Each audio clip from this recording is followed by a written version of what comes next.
Hey, thanks for joining me. This one I'm really excited about. Really excited about. Ghost Agents. I've done videos on this book here first and this one second. And if you go back and watch those, or if you've already seen them, you will probably remember how just blown away I was by the contents inside. It's unlike any comic series I've ever seen. Now, granted, I'm not one that's got a wide kind of exposure to everything that's out there, so you know, I can't speak that on everything in the world that's ever been made. I know a lot of people have kind of had a opportunity to look at a lot wider range of stuff than I ever have. But for a guy that just grew up reading kind of Marvel comics and was there for the Image comic stuff, and seeing something like these and just experiencing the passion that the creators have for their work was truly mind blowing. All of these books are bigger than a normal standard comic size. Like there's your kind of standard comic right there, so you can see the size difference. So fantastic, big, oversized book. And the thing that's great about them is that they're printed on newsprint. And I wish that I could explain to you why and how this paper and the way that the colors reproduce on this stuff, why it's just there's something so fascinating about it. It's nostalgic. And I remember growing up reading, just like my dad would always have the newspaper, and we're always looking for the comic strips and those things on that newsprint paper. And it always felt like cheap crap paper. And then old comic books themselves were printed on newsprint. And again, at the time as kids, you probably didn't care. But then you get older and you move on to newer comics that have this super hyper shiny glossy paper, and you're like, that's better. But then you get these things that are on this newsprint, and there's like, for me, I'm like, why is there something about this that's just magical? It just takes these colors and it gives it such a nice, rich kind of look. I don't know. I can't explain it. So they had book one, this one here, then book two, and just a couple days ago, I got this guy.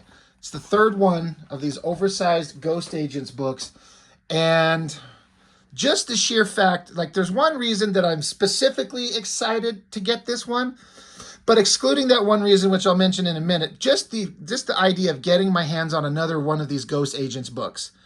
They're such a just an expression of joy and love for the medium, and all these artists and writers, everyone who's involved in it. Rocco Jerome is the guy who kind of like runs the whole thing, writes all the stories, and just kind of spearheads the whole thing. As far as I understand it, please somebody correct me if I'm wrong, but they're just fantastic. They're thick too. Like there's a lot of content in there. This one also happens to be a flip book. Metropolis, that old silent film. I've never seen it. I don't have any frame of reference for it. I just know that it moved into the public domain and they wanted to jump on it. So there's kind of a small section in here that's about that. We'll look at that certainly, but we're going to go through the Ghost Agents part. But the main reason that I'm super excited for this one is I hit up Rocco about a year and a half ago, kind of expressing interest in getting. It wasn't to be part of this, honestly. I was hitting him up to see if I could be part of some project that they were working on or thinking of working on, and I can't remember what I thought that it was, but he gave me an opportunity to be in one of his Ghost Agents books. And he didn't know me, he didn't know who I was, but he took a chance. I think it was one of those things, if I understand it correctly, where it's like I hit him up. He seems to maybe had a good feeling, and he gave me an opportunity, but he also kind of gave himself some wiggle room. Like if I was one of these chuckleheads that just don't produce anything and it disappear, vanish, never to be seen again, it wouldn't ruin the book. But he's like, but if you want to produce a thing, then let's try it. So he kind of asked me what would I like to draw and what kind of things am I interested in, and I told him, and he let me draw a story that is printed inside this book. So I get to be part of it. Super excited. It's so great. And even more fun is that the pages I did had some color tones thrown on them that I had not seen until I opened the book and saw it for the first time. And this was just well, 2 days ago as of this recording. So we're going to do kind of a flip through on this. I'm going to go a little quicker maybe than the other ones, in as much as if you like this book, I want you to go buy one. I'm going to have a link to the website.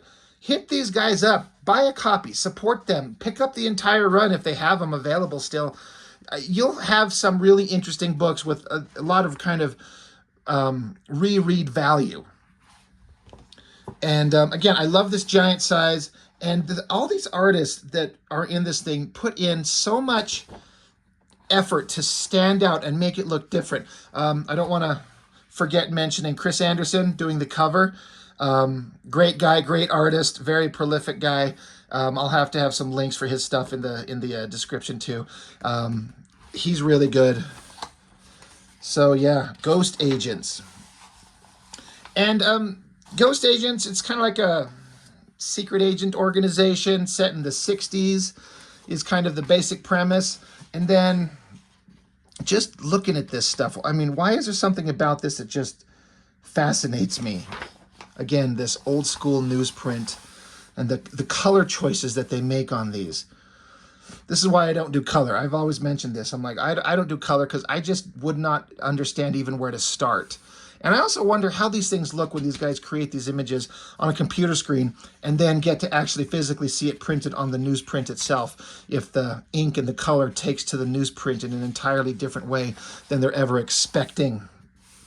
I wonder how you kind of figure that out. But there's just a bunch of short stories drawn by a bunch of different artists, and everyone is just kind of interesting in its own way. Great lettering like going on through here, great face. And again, big visual panels on this stuff. Just interesting comics all the way around. You can't go wrong with like badass warrior girl kicking a door open.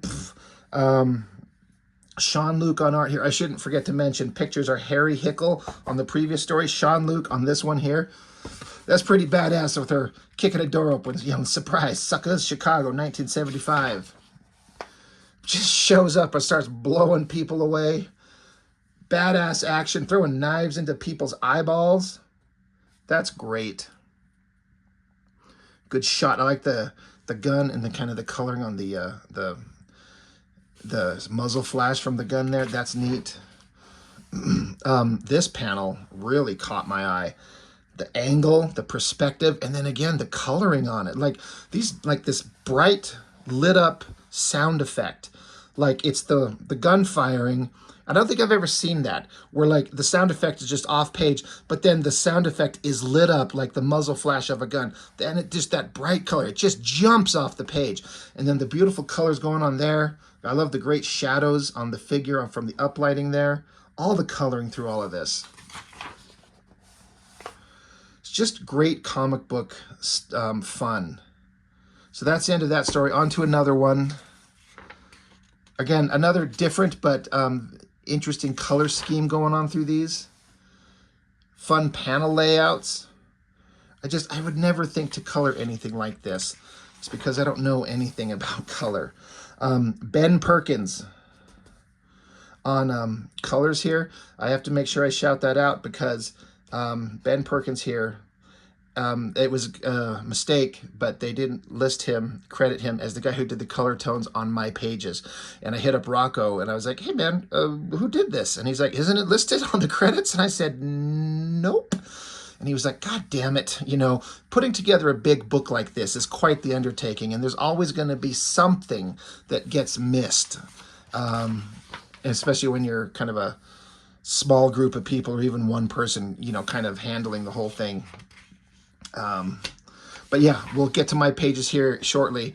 But Ben Perkins did the color tones on it, and it looks amazing. This is such a wild, psychedelic. Like, you could offer me $1 million to try and come up with something this awesome as a piece of artwork, and I would never be able to even conceive of making something like this.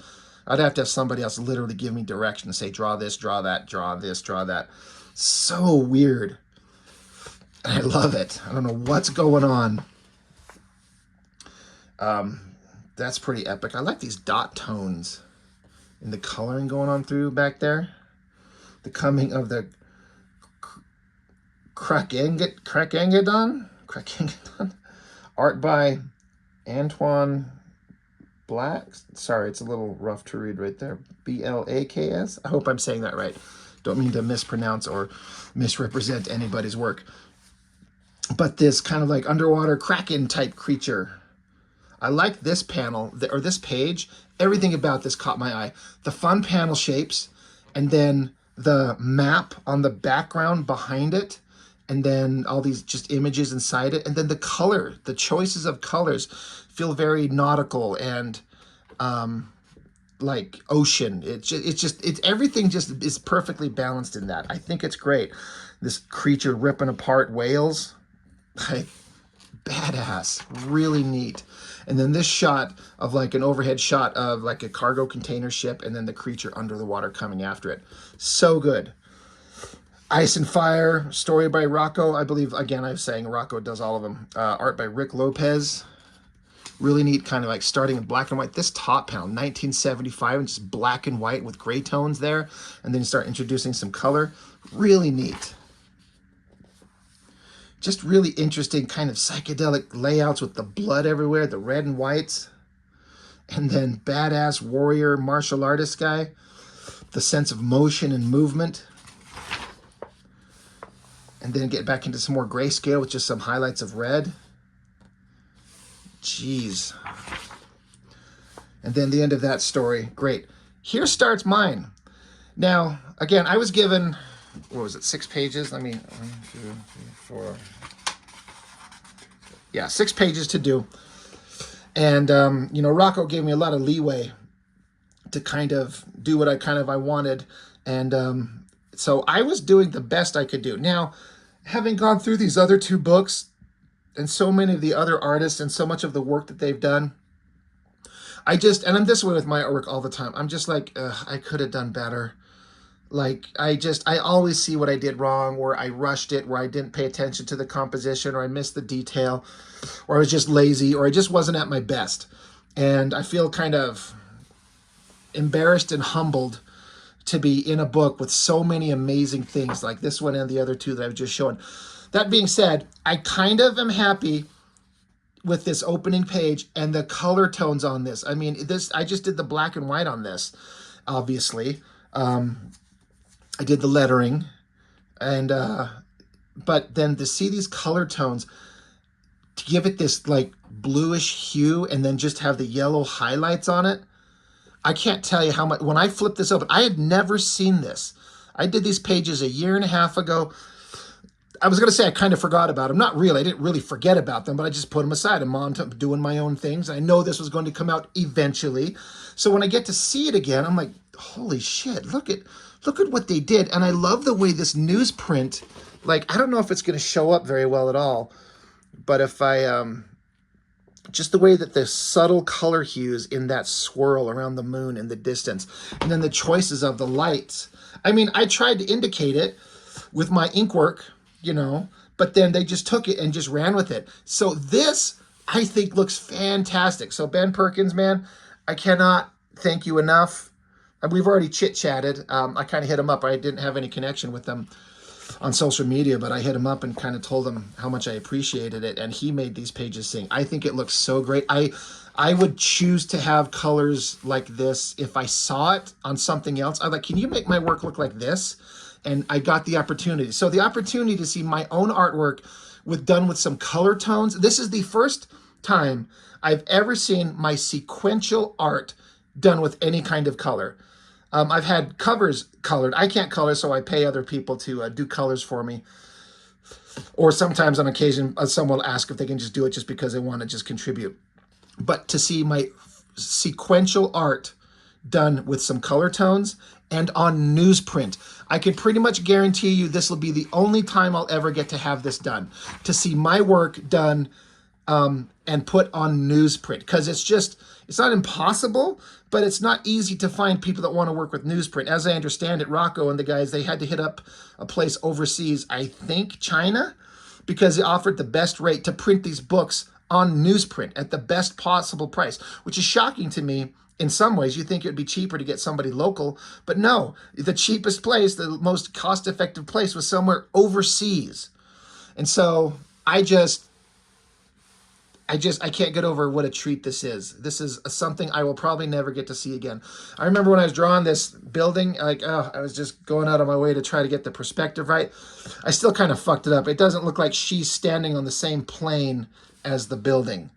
Like your camera view is like midpoint on this building, and she's like the ground level is just right here for her, but then she should be way down here.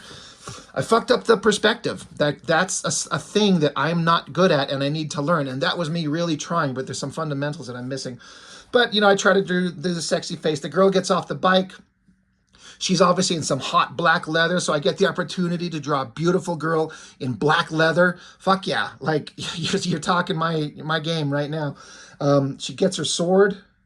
And part of the story was that we see that she's got grenades on her shoulder, and then when she leaves her motorcycle, she leaves them hanging off the handle. She doesn't take her grenades, she just takes her sword. Goes in, kicks open a door, sees these creatures just kind of hunkered in the dark. And I didn't see this coming a million miles away at all, but the way he gave their eyes this little glowing, like little dots for their eyes, adds an eeriness and a creepiness to it that I was not expecting, and I love so much. So then I was doing my best to do a big kind of Jim Lee, Psylocke, like jumping, kicking, sword swinging kind of action, limbs flailing everywhere. Again, I look at it and just think of how much I could have done it better if I would have tried harder. And then the backgrounds, these kind of splotchy colors and these little dots that you probably can't see through the camera. But I love it. I absolutely love it. So she tears into these monster creatures. And there just gets to be a bunch of like silent action where another creature's diving down at her. And she stabs it through the guts. And then one of them's close up on her, like roaring at her. She's reeling back. Big slash with the sword. Again, the highlights of these colors. And then she's standing here and amidst all the smoke and debris and just the creatures coming out of the darkness. Another one slashes at her face. You know what's funny? This angry face and then this hand and claws is actually, I'm actually drawing a panel almost exactly like that in a comic book that I'm doing right now. That's kind of funny. I'm just repeating myself. Anyway, monster slashes at her again. She goes diving away. She's being overwhelmed. So she dives out the front door, runs back to her motorcycle and grabs the grenades, pulls the pins on them, throws them, giant explosion.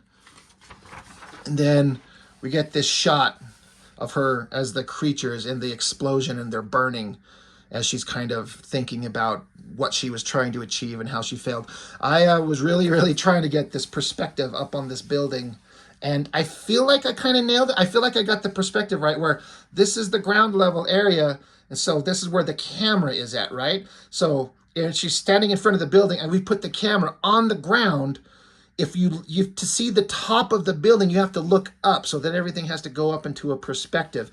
And I don't hate it. I mean, you know, any really good artist with mastery of perspective and stuff will probably point out where I fucked up and what I could have done better. But it's the best I could come up with. But story by Rocco and art by me, but the color tones by Ben Perkins. I love it. I love it. I'm just delighted that I got to see something like that. So I get to have a short little section in here. Another great part here, art, letters, colors, additional dialogue by this E.D. Kearsley. Detroit, 1987. He's in a fucking Pontiac Firebird. As a kid, there were a couple of cars that were the most badass machines. I grew up loving cars and vehicles and machines. The Dukes of Hazzard General Lee, especially, because I am now on owning my 4th Dodge Charger, like the modern ones. You can tell that I was certainly influenced by the Dodge Chargers, Knight Rider, the DeLorean, and the Pontiac Firebird. Because the car had all kinds of like pointy bits in awesome shapes, but had a giant fucking bird on the hood. Who wouldn't think that's the coolest car you've ever seen in your life? So I love that it's in here. And was it Smokey and the Bandit? Isn't that where that's kind of from? That was kind of like the highlight of it as far as movies. Just love it so much. Good city shot, good like sound effects, lettering. Just all fantastic stuff. Great shot. I don't know why, but my instant look at that reminded me of something of like Eric Larson in The Savage Dragon. If you like made him bald and put a fin on his head. That could almost be a panel from the Savage Dragon itself. And I mean that in every way that's complimentary. That's pretty badass. It's great action. Weird, disgusting creature. That's so great. Gross. Time for a Schlitz. That's great. Cuckoo, Valkyrie, Agentrix of Ghost, Galactic Hegemony of Secretive Tetratons. That's an alternate version of what the Ghost acronym is. Art by Ben Perkins. So, Pencils, Inks, Colors. The guy who did the color tones on mine, guy's a superstar. Geez, lots of awesome, fun page layouts, great action. So good. The Lethal Machine called Murderbot. So great. Love that thing. Oh my God, I love that design. And then again, just the color choices on this newsprint. I know I'm just repeating myself. You're probably all sick of me saying it. But I mean it with everything that I believe about these comics. It's just, it's something so neat about it. Sam J. Royale, that is a striking image right there. I love the strong pointing sword kind of going behind the logo and then coming out the other side. That's genius. Love it. Great pinup there. As a pinup, that thing is just, that gets your attention.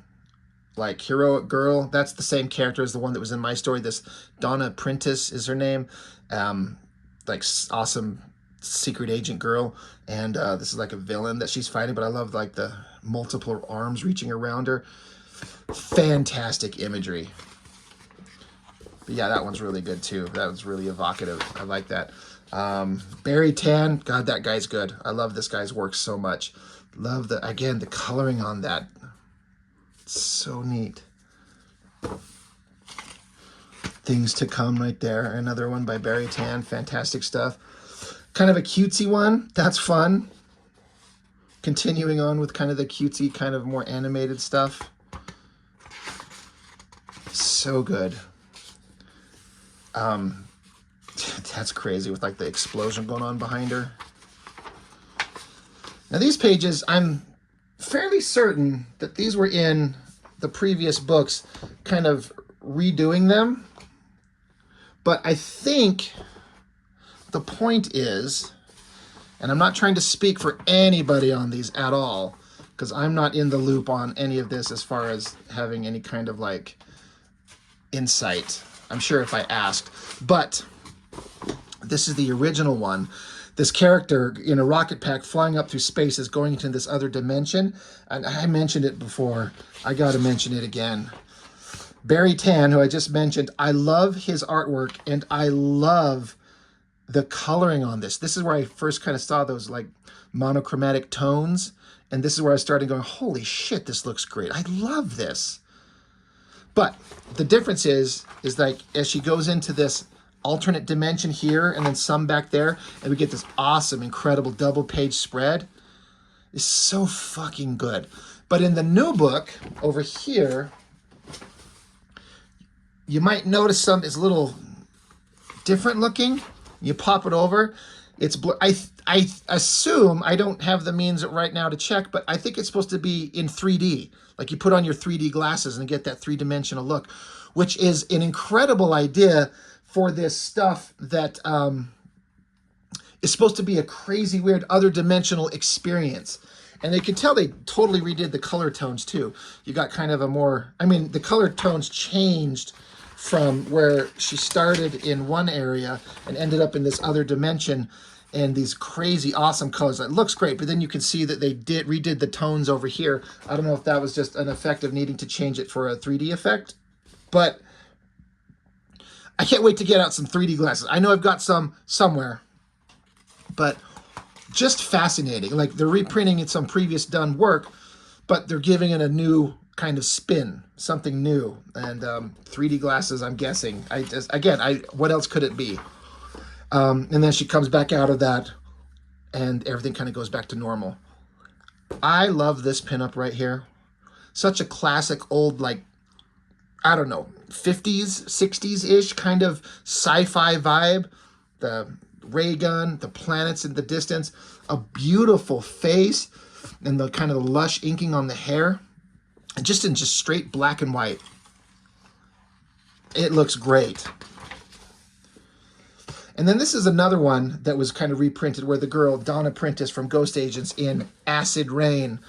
And then she like drops some acid, turns on some music, lies here in this beautiful image. I love the sword and then all the records around her. But what happens is while she's tripping balls, she gets attacked. And so they do this visual representation of her going through this drug trip, but fighting off bad guys. And so she's just spinning out of control, people coming through the door, and she sees them as representations of like monsters kind of creatures. And it just goes into this insane drawn, crazy psychedelic battle scene. I have never seen anything like this. And I've seen it before because it was printed once before, but holy crap, is that just wild. And then it gets even crazier. Look at this stuff. It's almost indecipherable. Like you can catch glimpses of a figure there amidst the color. Now, I've never been high on acid. I can't tell you what it's like, but I get the concept. I get the premise. And it would make sense for almost indecipherable art to make sense for the story while catching glimpses of things you recognize. It's almost like a dream state, a hallucinatory state. That's just kind of my kind of breakdown of what it is. I love how she's chopping this guy in half and he's exploded. And then it comes back to kind of the real world and just a bunch of dead bodies of these soldiers around her. And then she just takes off and jumps on a motorcycle and takes off, still tripping. Crazy interesting stuff. And there's obviously a big love for Bruce Lee going on.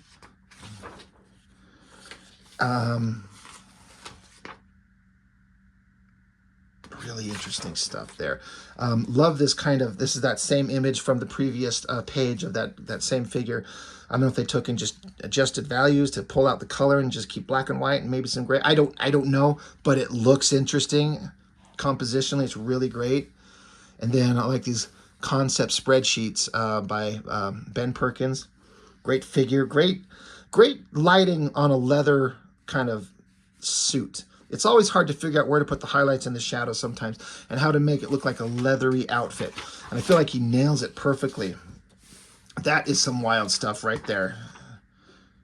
Again, from that previous story where she's tripping, just, you know, presented differently. Look at this insanity. Oh my gosh, it's good. And just more stuff. This is some stuff, concept pages by Dave Grom. That is fantastic. And then a process page. Ghost Agents logo by Sam Royale. Awesome. That's just a really interesting thing to throw in there, because why the fuck not? Really neat. Great Ghost Agents cover there. The badass vehicles. Sean Luke, man, you draw some really good stuff. So great. Break on through to the other side with this guy just laying there, listening to music, and like actual pictures of records on the floor. Ghostagents.net. This is where you need to go to pick up a bunch of merchandise. Go get some books. Go get some. I think they've got a bunch of different stuff. I don't want to say what they have because I haven't actually looked at it to know for sure exactly as of this recording, and I don't want to misrepresent them. But ghostagents.net. I mean, hot girl wearing a shirt, looking at you with like a beer or something, just telling you. She's telling you. Go to ghostagents.net and get some stuff from them. That's awesome.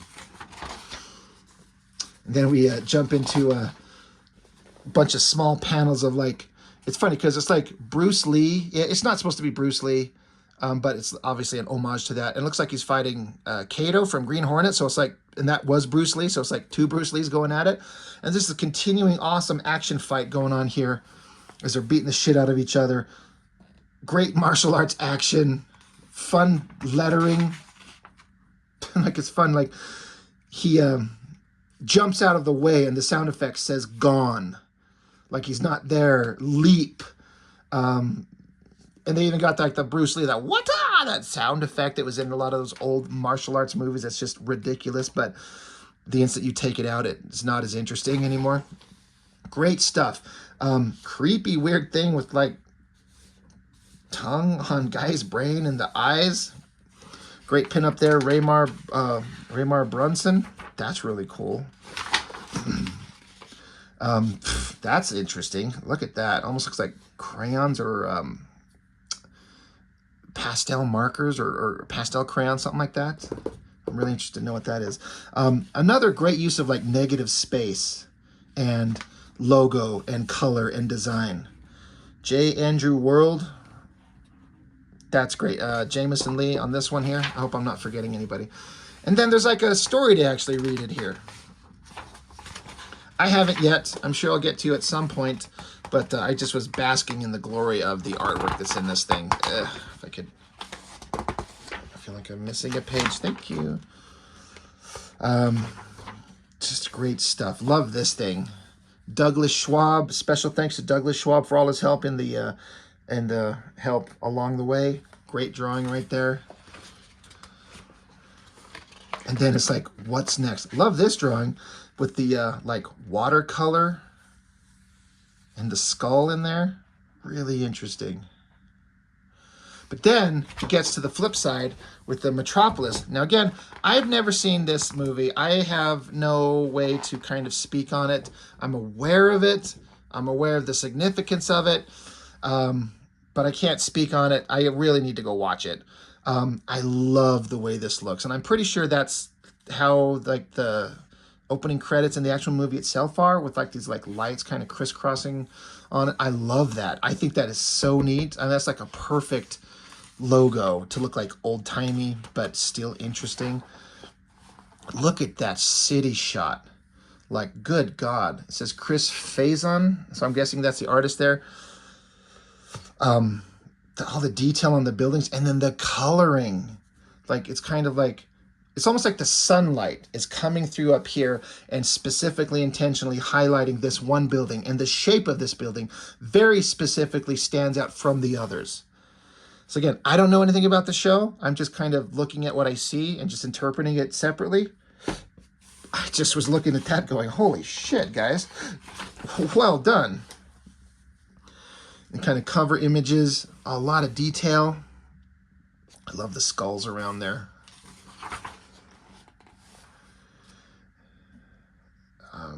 Just this crazy building, kind of repeated in different images. Great drawings, great backgrounds, good figure work.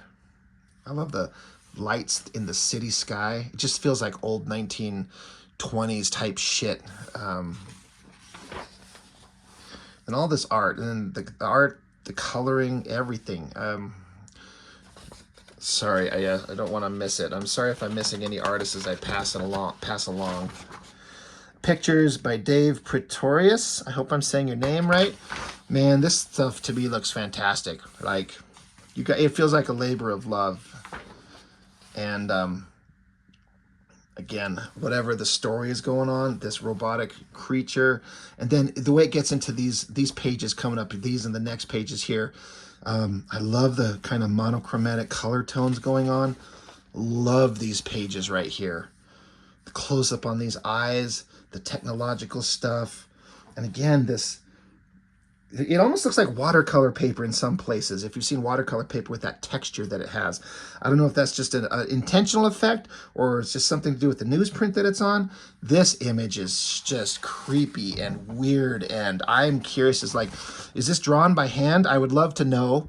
Or is this digitally done? But like these speckles and stuff, how do you control that if you're doing it by hand? I don't know. It looks so creepy, and I love that. And more of the same. Look at these images. Whoever did the color tones on this, like, I'm applauding you. I love it, the way it looks down through here. And this image there, it's like unnerving. And it's creepy. It's like I get, knowing nothing about the movie, it's like a silent monster movie, kind of like this is some kind of like monster creature or something like that. Something's just odd about her, but then of course she's given the shape of attractive woman, so it just kind of is disconcerting and weird. I love that so much. Art and Letters by E.D. Kearsley. I believe we saw that name once before. Great stuff again. Love just the kind of the basic gray tones on that. It looks really good. Christopher Nolan, not to be confused with Christopher Nolan. Groucho Trout. I'm just checking out this center face. That is really good. I mean, they're all really good. And then it's like a playing card. I'm assuming that factors into the movie. I don't know. But that's it. That's everything. So, great cover, by the way. Whoever did this one. It says artwork by Mark Maddox. Man, that's something. That's eye-catching. So, Ghost Agents. Yeah. Forgetting the fact that I have some of my own work in this new one, I cannot give these a higher possible recommendation. They're so interesting to me. It's just everything I never knew that I wanted until I got my hands on them. And I was like, oh, okay, I get it. So I want to shout out Rocco once again. He got me a copy of this way back when I first started my channel. And I'm trying to remember how the conversation went. But he said to me, back when I only had like a couple hundred subscribers, but he said, it looks like you're getting some traction. Can I send you a copy of the book to put on your channel? He offered to send me one. And I only had like a couple hundred subscribers, but at that moment, he could tell I was getting some traction. And I was like, am I really? I don't know that I am, but I would be happy to. And just today, I hit 3,000 subscribers on my channel. 3,000. Again, that's not a lot compared to a lot of other channels, but it's way, way more than I ever thought that I would get. I still can't believe it. So, and the more I get eyes to possibly look at stuff, I want to push out anything that is like an independent kind of work to push people's attention to other things you may not normally know about, because there's so much content out there. Like, it's a sea of stuff, and it's how do you find the good things? Well, you're staring at some of the good stuff right here, some of the better stuff. You know, everyone's opinions are different. Everyone's kind of likes and dislikes are different, but I cannot give this a higher possible recommendation. So I'm going to put the Ghost Agents, ghostagents.net link to their website in there. Go get some of these books. Go support Rocco and these guys. They don't make a lot of money on these, if any at all. They make these for the love of the craft, and they deserve to have their efforts rewarded even a little bit. Like, we all, you know, we make, you make comics, in my opinion, you should make comics because you love to do it. You know, I'm making my comics. I'm making a He-Man fan comic, and I can't sell it. I can never do anything with it. I can't own it, but I have a story that I just have to tell. And so, like an idiot, I'm just digging deep into it. These guys are putting these together. You know, they get Kickstarters to fund the printing costs and all that type of stuff, but they've got product they need to move, or they want to move. So go hit them up. Go find their stuff and pick up a book. Try one. You know, go try any of these things, and just see the kind of the passion on display by a bunch of guys who are just in it because they love to make these things. It's just fantastic. And I'm a big fan, clearly. I mean, I'm just sitting here going on forever about it. So I'm going to support Ghost Agents every time they make one. I feel like Rocco said maybe they weren't going to do any more like this. This might be kind of the end of this specific format. I don't know. I would like to see more, but it's hard to make them if people don't show up for the Kickstarters and support the printing and the creation of them. So, you know, go support them. Let's get the word out there. These are neat books, and I love them. Rocco, thank you, brother. Thank you for, one, sending me a copy. I was more than happy to support the Kickstarters and get these. And thank you for giving me the opportunity to have my work in one of these. It's the first time I've ever got something printed in a book like this, and I'm proud to have it out there, even though I feel like my artwork, I could do better. But I did the best I could at the time, and I'm so happy to be part of it. It's the highlight of my quote unquote career, of which I have none except just an amateur guy just making my own shit. But it's kind of the highlight, and I'm honored and humbled to be part of it. And everyone, you should go pick up some of these books. You will not be disappointed. So that is everything I've got. Thank you so much for watching. I appreciate it so much, and I'll see you on the next one.